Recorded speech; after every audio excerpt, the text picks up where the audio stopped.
जमालपुर के MIDC police थाना हद में ओबीसी गर्ल्स हॉस्टल से एक चौंकाने वाली वारदात उजागर हुई है, जिससे शहर में खलबली मच गई है।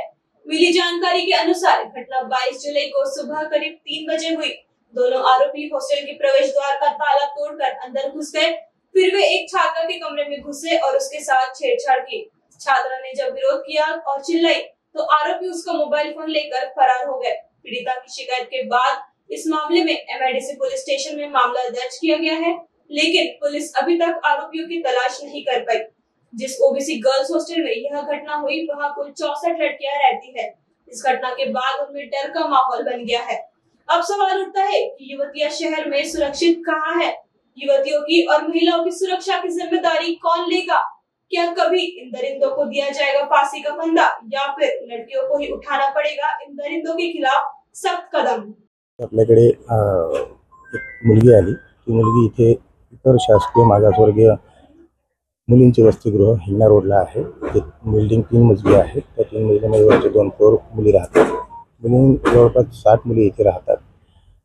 जी मुलीची तक्रार आहे ती मुलीने असं सांगितलं आहे की मी 2 जणी राहत होत्या, त्यापैकी दुसरी माझी मैत्रीण आहे ती गावाला गेली। मी एकटी राहत असताना 2 मुलं आले। 2 मुलांनी मला स्पर्श केला आणि माझा मोबाईल घेऊन पळून गेले। त्यावेळेस मी आघाडी मारली आणि नंतर मग मी दुसऱ्या दिवशी कंप्लेंट द्यायला आले।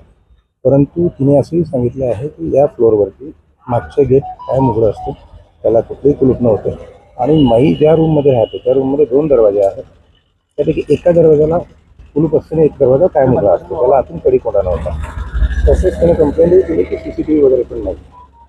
त्यामुळे या सीसीटीव्हीचा फायदा घेऊन आरोपींनी मोबाईल चोरी आणि तिला बॅट टच करून काय आपण भारतीय न्याय संहिता कलम 75, 305 आणि 305 याप्रमाणे आपण गुन्हा दाखल केलेला आहे। त्या अनुषंगाने आपले तपास तात्काळ देऊन चौकशी सुरू आहे। तपास सुरू आहे। आरोपीचा शोध चालू आहे सीसीटीव्हीच्या माध्यमातून। आणि त्याचबरोबर इथे ही कमर्शियल बिल्डिंग असल्यामुळे इथे बऱ्याच मुलांची ये-जा असू शकते। त्या अनुषंगाने तपास भविष्यात होऊ नये म्हणून समाज कल्याण विभागाला आम्ही वेगळ्या प्रकारचे पत्रही देणार आहोत की महिलांच्या सुरक्षेच्या दृष्टीने या ठिकाणी या गोष्टी आवश्यक होत्या। त्या संदर्भाने आम्ही तात्काळ ती पूर्तता करून घेतो। सर, रात्री 3 वाजे मी आपल्या रूममध्ये झोपलेली होती सर। रात्री 3 वाजेच्या दरम्यान 2 मुलं माझ्या रूममध्ये घुसले होते सर। माझ्या रूममध्ये कडी नसल्यामुळे मी आतून दरवाजा लावलेली नव्हती, बस टेकलेला होता सर। माझा मोबाईल त्यांनी किती वाजे घेतला, का घेतला, मला ते आतमध्ये किती वाजे आले तो तर मला आठवण नाही सर।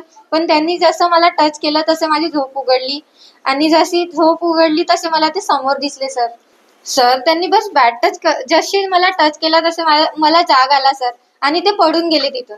सर, सांगितलं तेवढ्याच वाजे मी मॅमकडे आली, मॅमचा दरवाजा ठोकली। मॅम 7 मिनिट तर मॅम उठलेच नाही। मी दुसऱ्या मुलीकडे गेली, मॅमनं दरवाजा नाही खोलला तर मी तिच्या रूममध्ये गेली, तिला सांगितली असं असं झाला बा म्हणून। मी तिच्याजवळ गेली, रडत आहे मी, तर मॅम आले। मग म्हणतात काय झालं, कोणाची तब्येत बरी नाही का सर? मग मॅमला तसं सांगितलं। तेवढी घटना घडल्याच्या नंतरही मॅमने कॉल सुद्धा नाही केला सर पोलिसांना।